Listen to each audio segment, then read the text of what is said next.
Hi, how are you guys? Hopefully everything fine. So now we're going to proceed with our current chapter. I'm referring to the Bantuan Prihatin Nasional, which is COM266 issue in modern Malaysia. So it's very interesting topic, and I hope that we can go through and try to understand a simple understanding of this topic. So take a look here, Bantuan Prihatin Nasional, BPN. The Ministry of Finance has provided more detail on the Bantuan Prihatin Nasional cash aid that will be disbursed to eligible Malaysians. This is to help Malaysians from the B40 and M40 group cope with the economic impact of the COVID-19 outbreak. The amount of cash handout amounting to RM10 billion are the part of the RM250 billion stimulus package that was recently announced by the Prime Minister. According to the MOF statements, the payment of BPN will be disbursed in two separate payments at the end of April and May 2020. Alright guys, so I want you to understand this. There is a big amount, which is almost 250 billion stimulus package announced by the Prime Minister to overcome the COVID outbreaks, pandemics, and this amount will be disbursed on two separate payments, end of April and May 2020. So there is a group of people as the receiver, so we can go through the second slide to understand, right?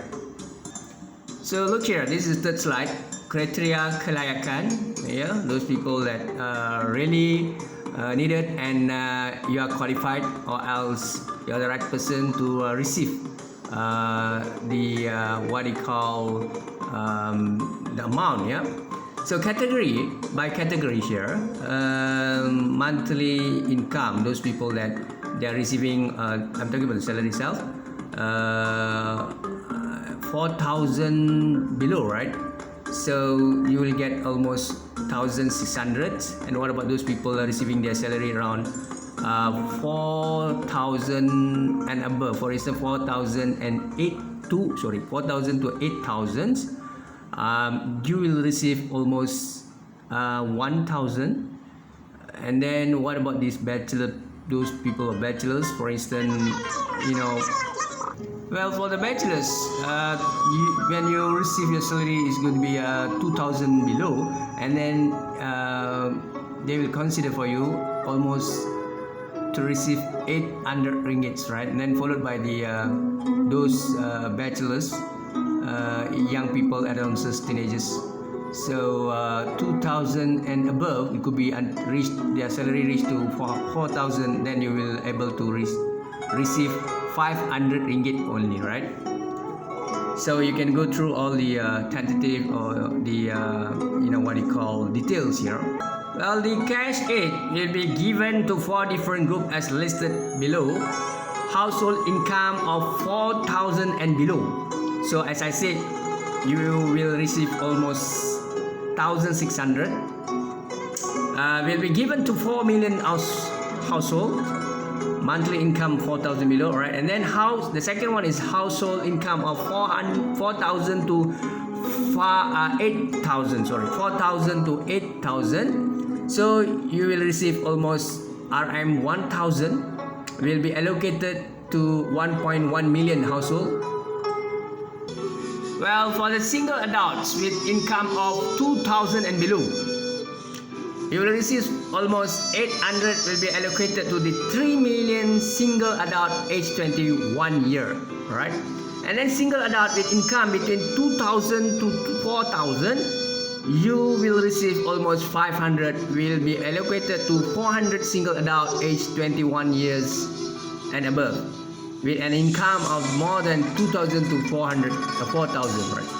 So application for BPN for B40 household and single adult that have successfully registered for the Bantuan Sara Hidup BSH, you won't need to apply or register a new application.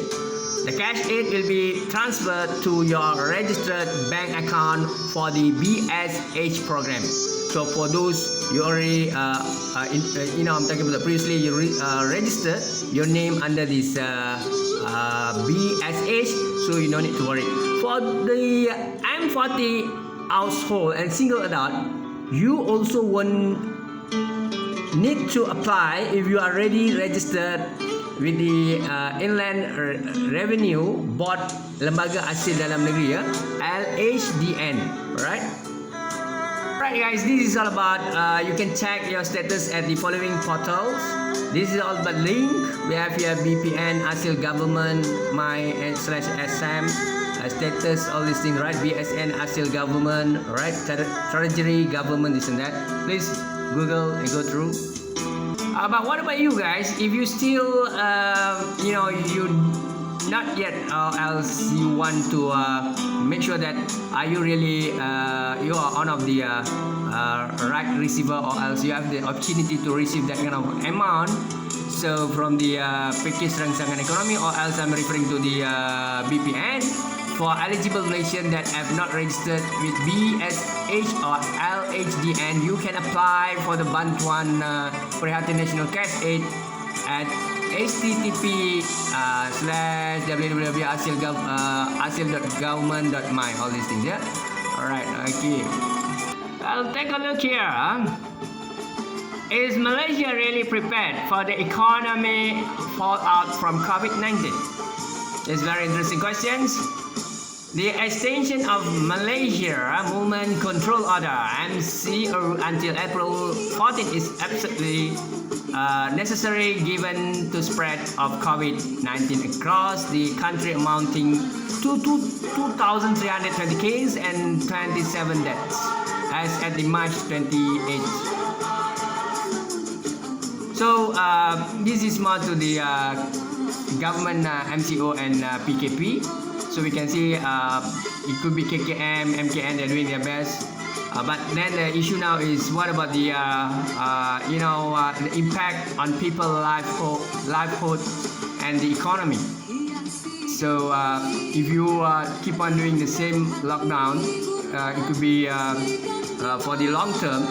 Pretty sure that we will facing with this economical problem, right? Alright, the 250 billion stimulus package announced by the Prime Minister on March 27 generally comprised loan deferments of cash assistance, credit facilities and rebate, as well as a direct fiscal injection of RM25 billion for the government. So I think actually government considers seriously to overcome the people problem, and also they're facing this their income financial matter, right? So this is one of the way the government should consider about B40 and M40 groups, and as well as T20, right? Well, we agree with this, but it is important to note that the most of these intervention are of payments to the people affected at a time when the economy will most likely suffer over a prolonged period. Exactly.